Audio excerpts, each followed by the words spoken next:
말씀 함께 봉독하도록 하겠습니다. 신약 성경 로마서 5장 말씀입니다. 로마서 5장 7절에서 10절까지 말씀, 우리 4절 말씀 함께 나누도록 하겠습니다. 245면입니다.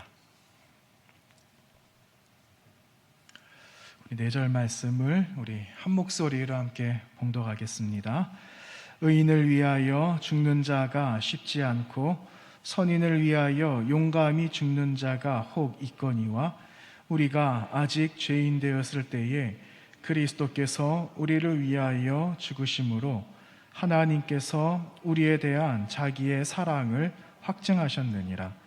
그러면 이제 우리가 그의 피로 말미암아 의롭다 하심을 받았으니 더욱 그로 말미암아 진노하심에서 구원을 받을 것이니 곧 우리가 원수 되었을 때에 그의 아들의 죽으심으로 말미암아 하나님과 화목하게 되었은즉 화목하게 된 자로서는 더욱 그의 살아나심으로 말미암아 구원을 받을 것이니라.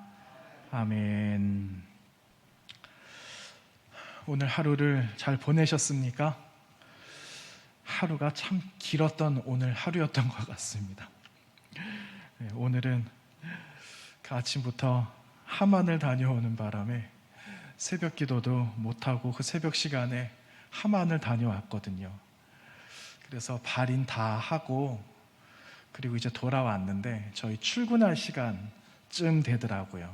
그래서 아침에 정비할 것 좀 정비하고 오전 시간들 조금씩 보내고 나옵시다. 이래서 저희들이 이제 오전 조금 뒤늦게 나오게 되었는데 하루가 이제 오늘 수요 기도에도 또 모이니까 하루가 정말 긴 것 같습니다. 이제 조금 있으면 나온 지 한 12시간 되는 것 같아요.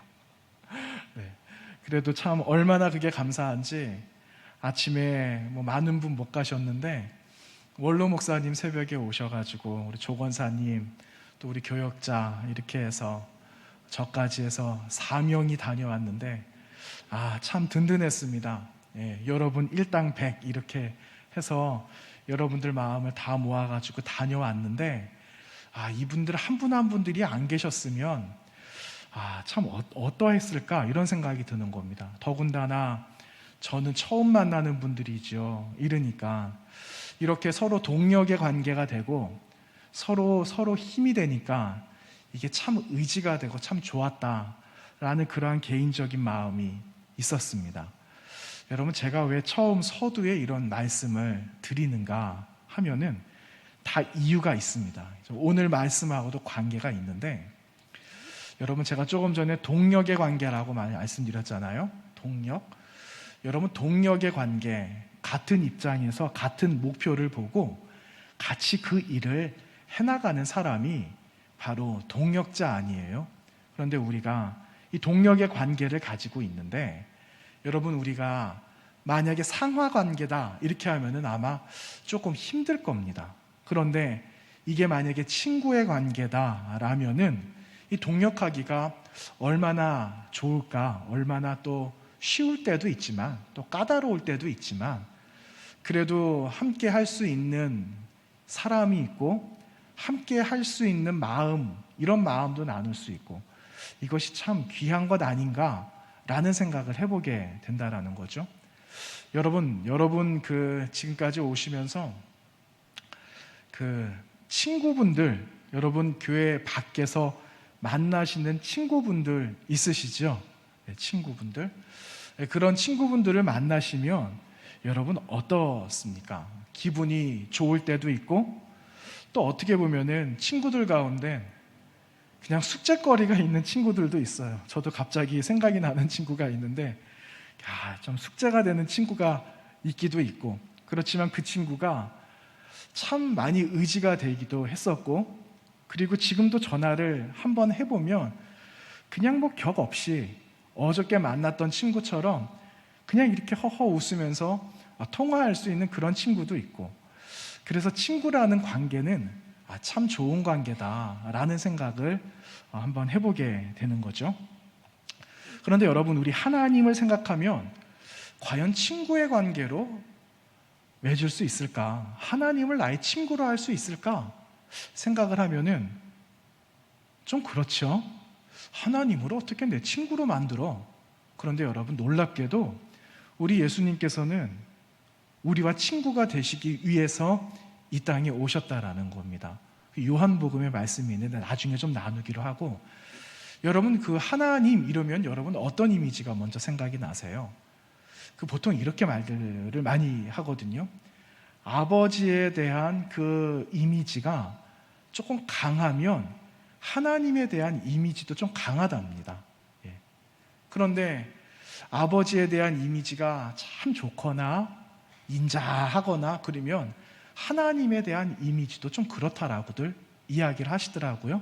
근데 여러분 좀 어떠세요? 성경에는 그 하나님에 대한 표현들이 굉장히 많이 나옵니다. 그 치료하시는 하나님, 그리고 세상을 이기시는 하나님 니시, 여호와 니시 이렇게 말씀하기도 하고, 여호와 샬롬, 평강의 하나님 이렇게 표현을 하기도 하고요. 여러 가지 표현을 할 수도 있겠지만 뭐니 해도 오늘 말씀 제목처럼 그래도 하나님 생각하면 친구 같은 이미지면 가장 좋겠다 하는 생각을 아마 해보실 수 있고 또 하고 싶은 마음도 아마 있으실 거라는 생각도 한번 해봅니다. 근데 여러분, 그 에덴 동산을 한번 볼까요? 에덴 동산에서 하나님께서 사람들을 만드셨는데, 하나님께서 이 사람들을 만드신 후에 사람들에게 하셨던 일들은, 그리고 사람들에게 명령하셨던 것은 그냥 이 동산을 잘 관리하는 거였습니다. 그것뿐이었죠. 그런데 이 사람들이 하나님 말씀에 순종하지 못하게 됩니다. 하나님께서 크게 요구한 것도 아니신데 어쨌든 이들은 불순종이라는 그 일들을 통해서 하나님께 관계가 깨어져 버렸다라는 거죠. 그냥 하나님과 관계만 잘하면은 그것만으로도 좋겠는데, 그만 이 어리석은 사람들은 하나님과의 관계를 그만 깨버리고 말았다라는 겁니다.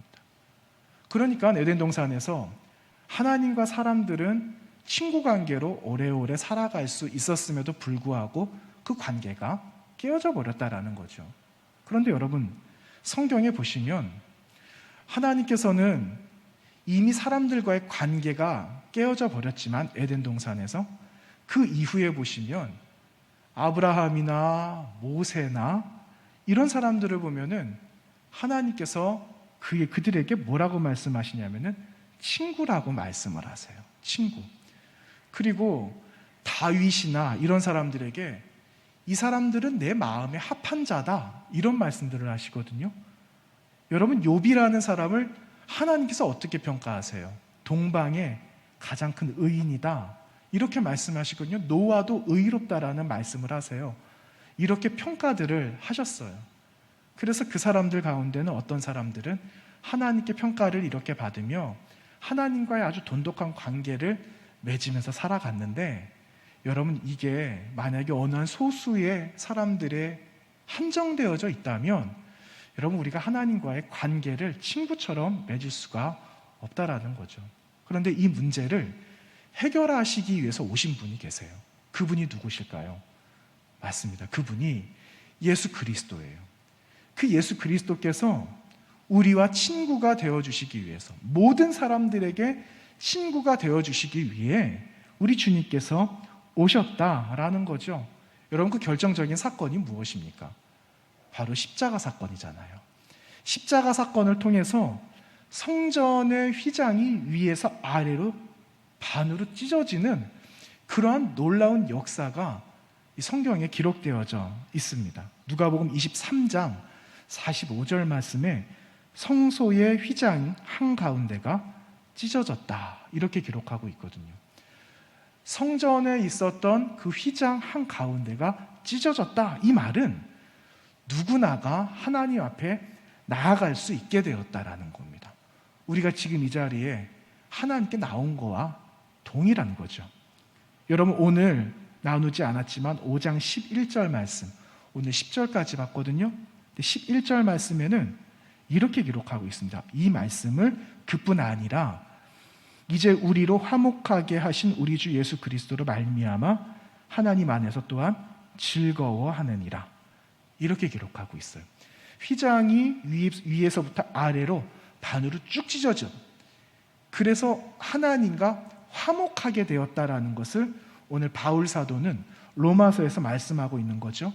그것이 하나님과 화목하게 된 것이 하나님에게는 즐거움거리가 되고 하나님께 나아갈 즐거움이 되었다라는 것을 바울 사도는 이 로마서 말씀을 통해서 말씀하고 있는 겁니다. 그래서 여러분, 예수님께서 하신 많은 말씀들 가운데 오늘 주제하고 연관되어져 있는 한 말씀을 기억하기를 원하는 것은 요한복음 15장 15절 말씀이에요. 여러분 한번 펴보겠습니까? 요한복음 15장 15절.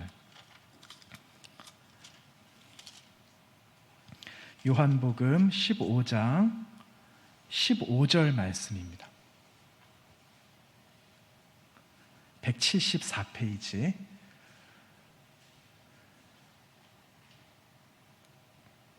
다 같이 한번 읽어보겠습니다. 시작. 이제부터는 너희를 종이라 하지 아니하리니 종은 주인이 하는 것을 알지 못함이라. 너희를 친구라 하였노니 내가 내 아버지께 들은 것을 다 너희에게 알게 하였음이라. 아멘. 이제부터 너희를 뭐라고 하지 않는다고요? 종이다. 종이라고 하지 않고 이제는 우리를 친구라고 하겠다. 그렇게 말씀하고 있는 겁니다. 여러분, 종은 왕이나 상전과의 거리가 있습니다. 그 종이 어떻게 왕 앞에 나아갈 수가 있겠어요? 어떻게 그 종이 상전 옆에 있을 수가 있겠습니까? 거리가 있다라는 거죠. 보이지 않는 거리가 있습니다. 그런데 친구는 어떨까요? 친구는 말 그대로 격이 없는 거예요. 격이라는 건 갖추어져 있는 거잖아요. 예의 범절, 절차, 차례, 이런 거 아니에요? 그런데 그 격을 다 무너뜨리는 관계가 친구 관계다.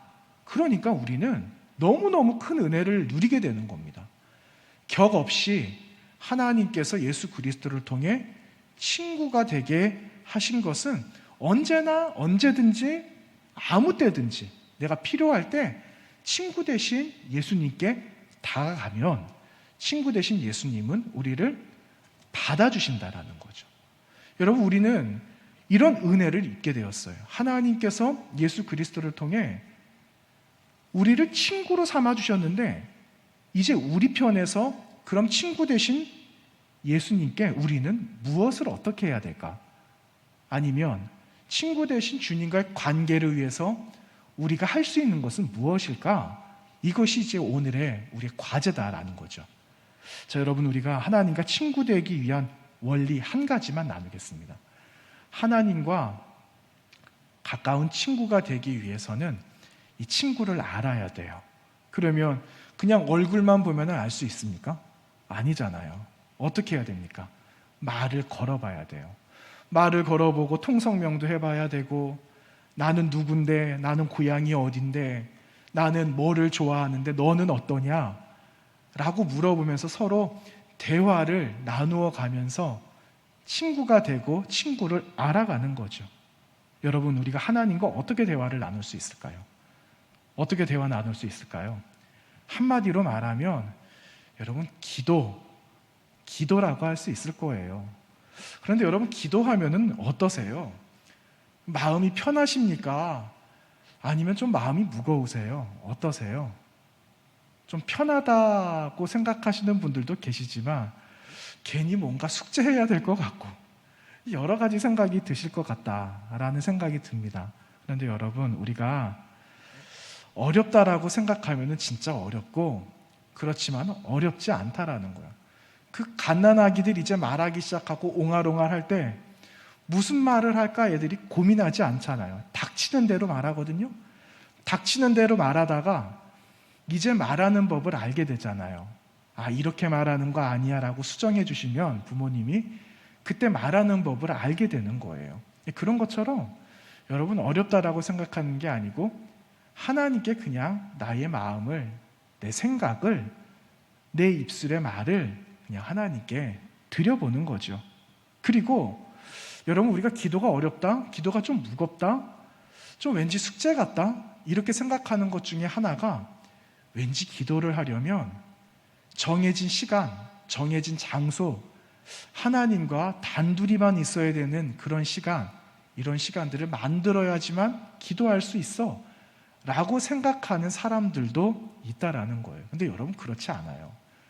하나님은 꼭 무슨 환경을 만들어야만 거기에 계시는 게 아니라, 하나님은 두세 사람 말하는 곳에도 계시고, 내가 홀로 앉아있는 그곳에도 계시고, 그 하나님은 언제 어디서나 무소부지하시기 때문에 우리는 늘 하나님께 그냥 우리 마음만 열기만 하면 하나님과 대화할 수 있다라는 것 아니겠습니까? 그래서 생각을 바꾸는 겁니다. 아, 기도는 어려운 것이 아니야. 기도는 꼭 무슨 환경을 맞춰야 할 수 있는 게 아니야. 언제든지 할 수 있어. 그렇게 생각을 한번 바꾸어 보는 거죠. 여러분, 언젠가 제가 하나님의 임재 연습이라는 책을 한번 말씀드린 적이 있거든요. 그런데 이 하나님의 임재 연습이라는 이 책을 로렌스 형제가 썼어요. 그런데 이것도 제가 말씀드린 적이 있습니다. 이 로렌스 형제가 느지막하게 수도원에 들어가게 되거든요. 그런데 수도원에 들어가게 되었는데, 예전에 처음에 말씀드릴 때는 이 수도원에 문제가 있었다라고 그랬어요. 문제를 해결하기 위해서 이 로렌스 형제가 들어간 수도원에서의 첫 번째 그가 했던 사역은 주방에서 했었던 일이거든요. 그런데 주방에서 별일들이 다 일어나는 겁니다. 주방에서 얼마나 말들이 많겠습니까?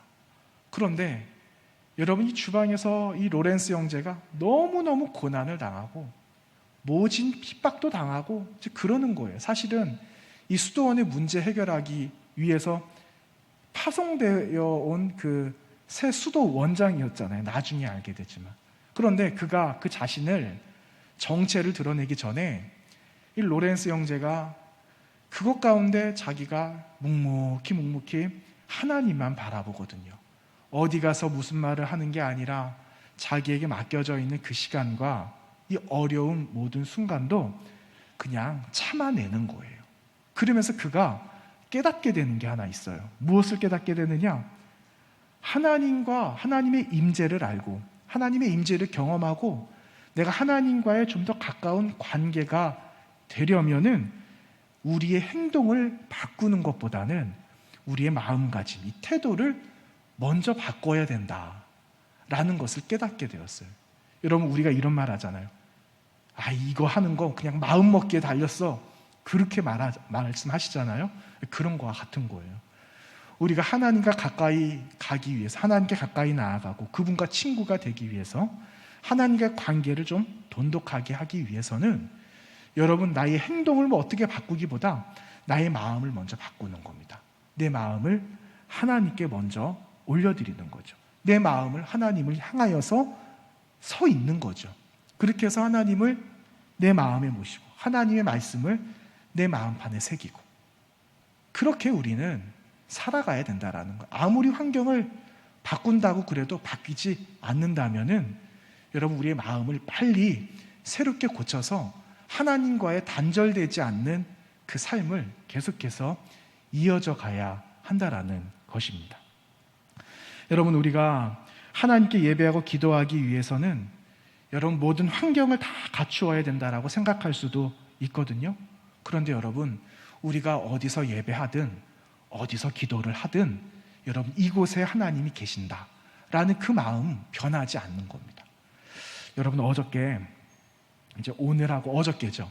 어저께 그 하만의 우리 장례식장에 갔더니 그 앞에 이제 빈소에 한 상이 차려져 있었습니다. 먹을 것들이 얼마나 많은지 모릅니다. 정말 많이 있었어요. 그런데 여러분, 그것을 보면은 어떻게 보면은 마음이 불편할 수도 있어요. 그렇죠? 그런데 모르니까, 잘 모르시니까 우리가 이해하는 거죠. 그리고 그게 있다라고 한들 전혀 문제가 되지 않아요. 우리에게는 그냥 그 시간 하나님의 마음으로, 주신 마음으로 우리는 또 위로하면 되는 거고, 기도하면 되는 거고 예배하면 되는 거기 때문에 보여지는 것 때문에 우리가 마음에 불편해할 필요는 없다라는 거죠. 그렇죠? 그래서 어저께 우리 권사님하고도 그 얘기 잠깐 하기는 했었어요. 아무리 환경이 그래도 우리하고는 전혀 아무런 상관없다. 우리는 언제든지 예배할 수 있다. 그거예요. 여러분, 환경이 어떠하든지, 거기가 북한 땅이든 지금 저 아프가니스탄이라든지 어디든지 여러분, 그 위기에 당하면 우리는 두려울 수밖에 없고 겁이 나겠지만, 그럼에도 불구하고 가장 먼저 가져야 되는 그 마음은 하나님을 향한 마음이에요.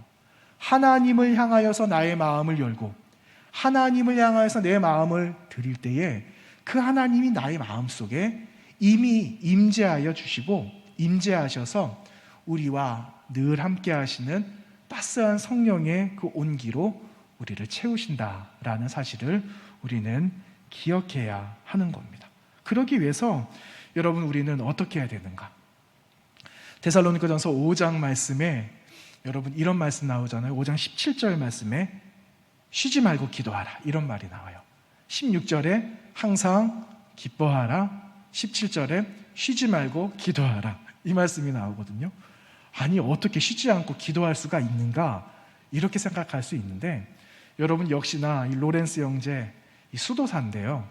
이 로렌스 형제가 쉬지 말고 기도하라를 어떻게 해석을 하느냐면, 이거를 간단하게 기도해라, 간단하게, 어려운 말 쓰지 말고 간단하게 그 말씀, 하나님께 드릴 기도를 되뇌이고 또 되뇌어라, 이렇게 해석을 하고 있습니다. 여러분, 우리가 혼잣말 하는 경우들 있잖아요. 혼잣말 할 때도 있고, 이제 신앙생활을 오래 하신 분들은 나도 모르게 내 입에서 나오는 말씀들이 있어요. 어떤 말씀들 많이 하세요? 주여, 이거 많이 하시잖아요. 주여, 이런 거예요. 이런 것처럼 주여 이렇게 하시지만 그 안에는 기뻐서 하는 주여의, 주님을 찾는 것도 있을 거고, 탄식하는 마음으로 고백하는 것도 있으실 거고, 근데 거기에 조금 더 붙이는 거죠. 주님, 나와 함께 해주셔서 감사합니다. 주여, 힘들지만 또 주님을 찾게 해주셔서 감사합니다. 이렇게 짤막짤막한 기도문들을 많이 만들어 놓고 그것을 되뇌어라, 이렇게 말씀을 합니다. 그렇게 해서 쉬지 말고 기도하라, 이것을 이 로렌스 형제는 이렇게 해석을 하거든요. 여러분, 기도의 패턴을 한번 바꿔보세요. 하나님의 마음을 잘 알 수가 있을 거예요. 하나님의 마음을 느낄 수가 있을 거예요. 여러분, 우리가 말씀을 보거나 아니면 그때마다 단어 주시던 감동, 그 감동을 가만히 가지고 있으면 그 하나님이 묵상될 때가 있잖아요. 하나님이 생각날 때가 있잖아요. 하나님의 형상이 그려질 때가 있잖아요. 그 마음을 간직하라는 겁니다. 그 마음을 잘 간직해서 되뇌이고 고백하고, 그래서 하나님께 가까이 나아가는 것을 늘 기쁘게 하고 늘 우리의 삶 속에 묻히고 살아가면 결국은 하나님과의 관계도 가까워지게 된다라는 것을 성경적인 원리로 말씀해 주시고 계십니다. 여러분, 시편 1편 2절 말씀, 우리가 잘 아는 말씀인데, 오직 여호와의 율법을 즐거워하여 그 율법을 주야로 묵상하는 자가 복 있는 사람이다 라고 말씀하시잖아요. 주야로 묵상, 하나님의 말씀을 묵상한다, 되뇌이는 그 사람이 복되다 라고 말씀하는 겁니다. 145편 5절 말씀에 주의 존귀하고 영광스러운 위엄과 주의 기이한 일들을 나는 작은 소리로 읊조립니다, 이렇게 고백하고 있거든요. 하나님을 늘 생각하면서 하나님의 형상을 바라보고 하나님께서 주시는 마음을 내 입술로 되뇌이는 겁니다. 이렇게 묵상하는 거죠. 그렇게 하면서 하나님과의 멀어진 관계를 조금씩 좁혀가는 거예요. 이렇게 하면서 하나님과 내가 친구의 관계로, 더 따뜻한 관계로 만들어 갈 수 있다라는 것이고요. 이게 오늘 우리가 친구로 찾아오신 예수님께 내가 할 수 있는 친구로서의 역할이다라는 것을 이제 오늘 우리에게 말씀해 주시는 거예요. 자, 사랑하는 여러분, 하나님은 가장 낮은 우리를 친구로 삼아 주셨습니다. 정말 아무 볼품 없고 아무짝에 쓸모가 없는 그런 하찮은 우리를 친구로 삼아 주셨어요. 비록 관계가 다 깨어져 버렸음에도 불구하고 다시 그 관계를 회복하시기 위해서 주님 자신이, 하나님께서 친히 예수 그리스도 그 인간의 몸을 입고 직접 찾아오셨다라는 거죠. 그래서 여러분, 우리는 그 예수님을 놓칠 수가 없는 겁니다. 하나님이신 그 예수 그리스도께서 친히 우리에게 다가오셔서 나랑 친구하자 라는 큰 딜을 하고 계시는데 어떻게 우리가 그것을 놓을 수가 있겠습니까? 여러분, 지금 저와 여러분에게 찾아오신 친구 되신 예수 그리스도를 나의 친구로, 여러분의 친구로 여러분 받아들이시고 고백하시면서 여러분 평생 살아가시는 이제 남겨져 있는 삶도 친구 되신 주님 그 의지하면서, 친구 되시니까 그 친구에게 무슨 말씀이신지 하는 거죠. 야, 친구야, 나 좀 도와줘라. 친구야, 내가 이런 어려움이 있다. 친구니까 너 할 수 있잖아. 예전에 우리 그 영화 가운데 친구 있었어요. 친구. 제가 지금 말씀드리니까 우리 친구 아이가 이랬잖아요. 그렇죠? 그런 것처럼 여러분, 우리가 하나님과 친구 관계로 오래오래 주님 오시는 날까지 잘 이어감으로 하나님 기뻐하시는 그런 하나님의 사람들로 우리가 살아가야 되겠습니다. 우리 이 시간에 함께 찬송하며 기도하기를 원합니다. 나 주님의 기쁨 되기 원하네 찬송이 있는데요. 우리 찬양 함께 하면서 기도 제목 몇 가지 나누겠습니다.